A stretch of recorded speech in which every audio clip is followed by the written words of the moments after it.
Real Travels. Value for money. Food trip. Accommodation na sulit. Real Travels. Because adventures are the best way to learn.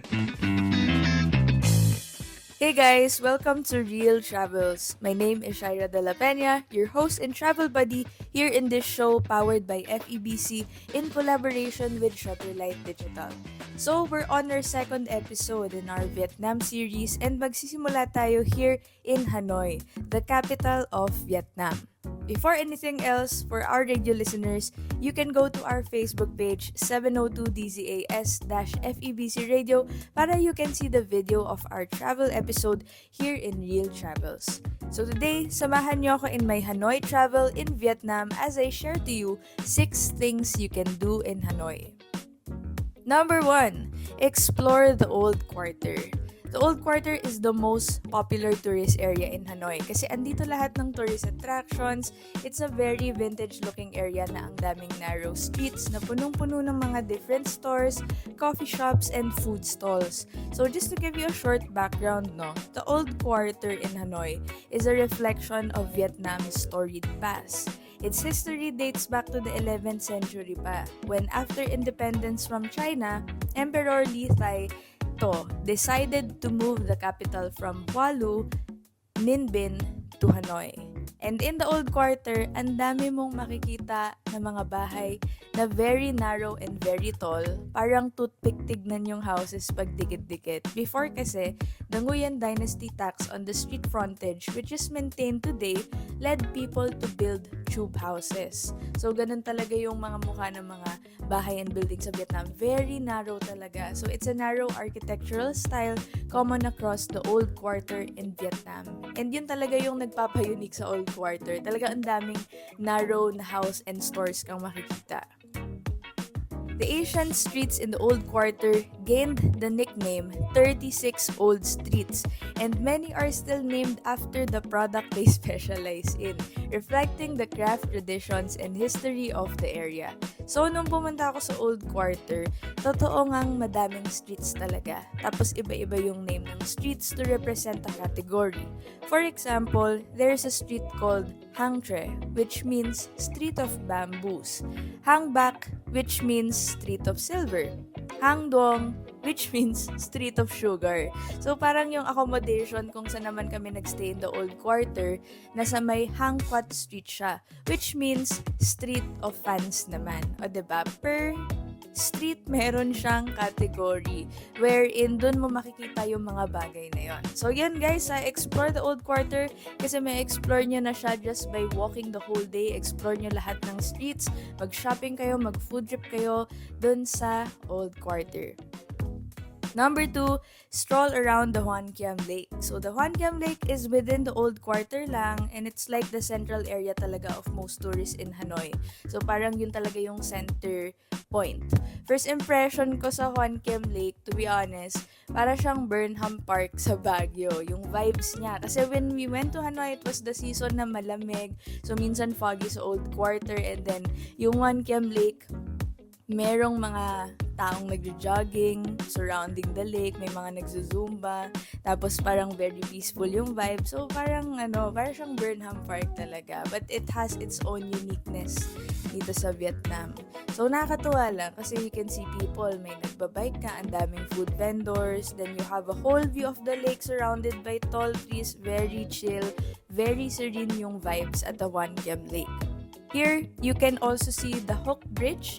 That means the bridge where light is absorbed. So it's a very beautiful, vibrant, red bridge in the Hoan Kiem Lake. And every time we go there, parang ang galing. Either makakahanap kami ng new food to try, new views to see, or even new attractions to go to. Like watching the Thang Long puppet show nearby the lake. So very worth it siya to watch yung puppet show, guys. Like it gives you a glimpse of the history ng Vietnam. And mura lang yung ticket. We got it for roughly 200 pesos, more or less. Number 3, do some cafe hopping. So this is my favorite part actually. When you say Vietnam, coffee is one of the things that really comes into the minds of travelers and tourists. And Vietnam is almost equivalent to the word coffee. Pagdating namin doon, coffee, coffee, coffee. Puro coffee sa menu. Coffee ang nauuna sa menu. Yung mga kainan doon, mostly coffee shops. Mas daming coffee shops kaysa sa restaurants. So every street, every corner in Vietnam, hindi nawawala yung coffee shop. So the first day when we landed from the airport, straight from the airport kami na and we really needed breakfast so badly kasi gutom na kami. Yun, naghanap kami ng breakfast and then ang hinanap talaga namin na unang drink sa Hanoi is yung Vietnam coffee. And yung unang reaction ko talaga guys is wow, ang tapang ng coffee nila. Sobrang tapang ng coffee nila. And then wow, ang sarap. So ganun, ang tapang pero ang sarap. Iba yung tama ng Vietnamese coffee eh. Talagang pag tinikman nyo to guys, gising kayo hanggang bukas. So I researched about it kasi na-curious ako, ba't lahat ng coffee na natikman ko sa Vietnam matapang? So here's what I found. Vietnamese Robusta beans contain nearly twice the caffeine amount of Arabica coffees found from most countries. And I'll share to you some types of coffee na natikman ko in Hanoi. So number 1 is their egg coffee. As in egg, literal na itlog, tapos kape. So there's this cafe in Hanoi that invented egg coffee and that is called Cafe Giang. So it's first created in Hanoi in 1946. Ganun katagal. Very historical recipe. Egg coffee is actually the brainchild of Nguyen Van Giang. So in response to the pressures of a milk shortage caused by the French War, also known as the First Indochina War, ginawa niya yung egg coffee. O diba, very resourceful siya. Walang gatas. O, ito itlog. O diba? So ang galing guys. When I went here, it was a very small and narrow cafe. Very vintage yung peg in the second floor of a building. Tapos malapit lang din siya sa One Kiem Lake. So nung nag-order na ako ng egg coffee, nung una medyo nawiwirdohan ako in a sense na di ko alam ano i-expect ko dun sa lasa ng egg coffee. So I tried it and to my surprise, masarap siya. The texture was more creamy, it was more frothy kasi minix talaga yung egg with coffee ng bonggang-bongga kaya very foamy siya in texture. Another coffee to try is the coconut coffee, which is also a traditional type of Vietnamese coffee. So we tried it at Kong Cafe. So sikat siya na coffee chain sa Vietnam and halos lahat ng area sa Hanoi na na-explore namin may Kong Cafe lagi. So dun ko in-order yung iced coconut coffee nila and personally I'm not a fan of the coconut flavor sa coffee or kahit sa ang food. Pero I gave it a try kasi yun nga yung isa sa mga iconic coffee ng Vietnam. And to my surprise again, masarap siya. Parang nakadagdag ng sweetness yung coconut flavor to the strong Vietnamese coffee. Kaya ko siya nagustuhan. So far, ito yung least strong and bitter tasting coffee na natikman ko sa Hanoi. And for that, 9/10 siya. So when you're in Vietnam, another coffee you shouldn't miss talaga is yung pinakasikat nilang coffee, the Café Soda, which means ice milk coffee. So the history of Café Soda dates back to the 19th century. Super tagal ulit. Super way back then. It's when French colonists introduced coffee to Vietnam. So fresh milk again was not always available.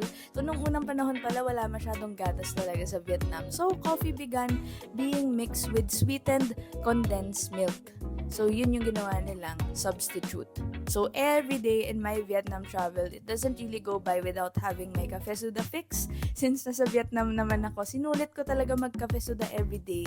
Kaya gising na gising ako during my trip. Kaya pag uwi ko na Pilipinas, tubig. Ganun. Pero overall, it's 10 out of 10. Sobrang sulit and unique talaga yung lasa ng Café Soda. So wag niyo yan palalagpasin guys pag pumunta kayong Vietnam. Number 4, ayan, try out Vietnamese dishes. Number 1 on the list is pho. 10 out of 10, perfect score. This is my everyday meal in Vietnam. As in, sobrang nahook ako sa pho nila. Kasi grabe, sobrang savory ng soup. Tapos lalagyan mo siya ng lime. Yun kasi yung parang calamansi nila doon. Tapos lalagyan mo siya ng sili. As in, grabe guys, I would really go back to Vietnam just to experience eating authentic pho ulit. Ganun siya kasarap. And as a person na mahilig sa noodles and sabaw, feeling ko, kaya ko mag-survive ng pho lang kinakain ko. As in, sobrang sarap guys. It has this perfect mixture of savory and spiciness. Tapos the texture of the noodles is very smooth. Tapos, magpipiga ka ng lime dun sa pho mo.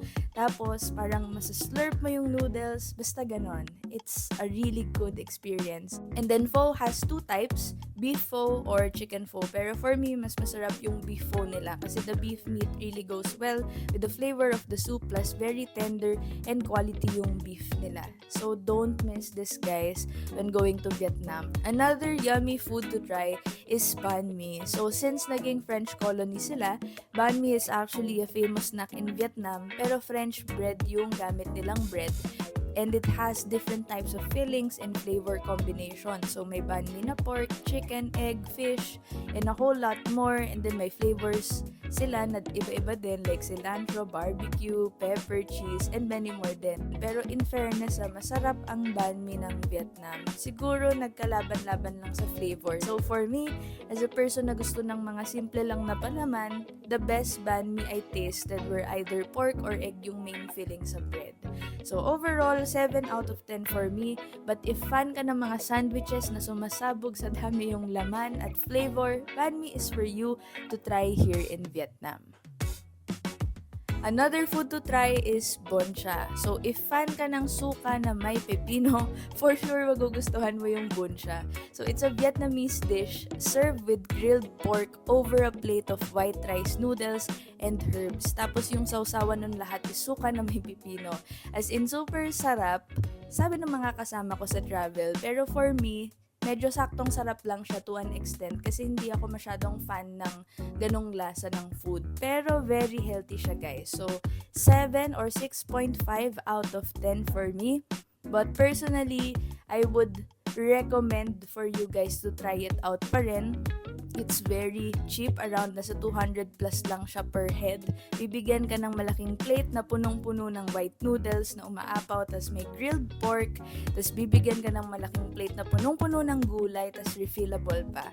So, yun yung maganda sa Vietnam. Mapapakain ka talaga ng gulay kasi halos lahat ng food nila, side dish is gulay. Kahit mga fast food chain, side dish nila, gulay. Sa mga food stall naman, freebie nila sa in-order mo, gulay. O diba, sagana ang Vietnam sa fresh na gulay.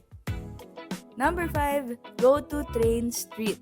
Sabi nila, it's one of the most unique experiences in Vietnam, and true enough naman, guys, kasi saan ka nakahanap ng street na riles ng train lang talaga yung space ng daan. Yung buong paligid talaga niya, puro coffee shops and kainan na. As in, very narrow street lang siya, pero punong-puno ng kainan, side by side. So, o diba, dito ka pwede mag-train sightseeing habang umiinom ng kape or nagpo-food trip, and malapit lang yung Train Street sa Old Quarter. And super colorful and nakakatuwa yung street na yon. Very vintage yung vibe. Very vintage na aesthetic yung dating. Tapos parang lahat ng kainan sa Train Street, masarap yung food. Kasi ang gaganda, parang may kanya-kanya silang theme. And then it's 2 kilometers long, yung buong street na yon. And madaming photo-worthy spots din kayong makikita doon. So, di nga lang namin naabutan yung actual na time ng daan ng train doon when we went there. Pero worth it naman yung punta namin kasi it's very chill and it's perfect if you just want to food trip lang and just drink coffee. But don't worry, guys, kasi you can actually ask the store kung saan kayo kumain sa Train Street ng schedule ng time ng daan ng train doon if you want to see it. So, yan, guys, explore and go to Train Street. Number 6, view the Hanoi skyline. Ayan, this is really nice to go if sunny yung weather sa Hanoi, guys. Yun yung first tip ko sa inyo kasi when we went to Lotte Sky Tower in Hanoi, na rainy yung weather, wala kaming nakita, to be honest. Pero buti na lang, yung buong floor sa tuktok ng building na yon, medyo madami namang indoor things to see pa rin. Kaya okay na rin. Pero yon, I'm really a fan of nice skylines and city views. Kaya if you have the chance to go to Hanoi na okay ang weather, must visit yung Lotte Sky Tower to see the Hanoi skyline. And that is the top 6 things to do in Hanoi, Vietnam. Next episode, we will go outside the city of Hanoi Hanoi a little bit and explore a very beautiful place in Vietnam called Ninh Binh. We will savor the mesmerizing seascape of Halong Bay, discover the historical Bai Dinh Pagoda, pass through the beautiful caves of Trang An, and climb Vietnam's Great Wall of China, the Hang Ma Mountain. Always remember that adventures are the best way to learn. This is Shaira De La Peña, your host and travel buddy in Real Travels, and see you on the next episode.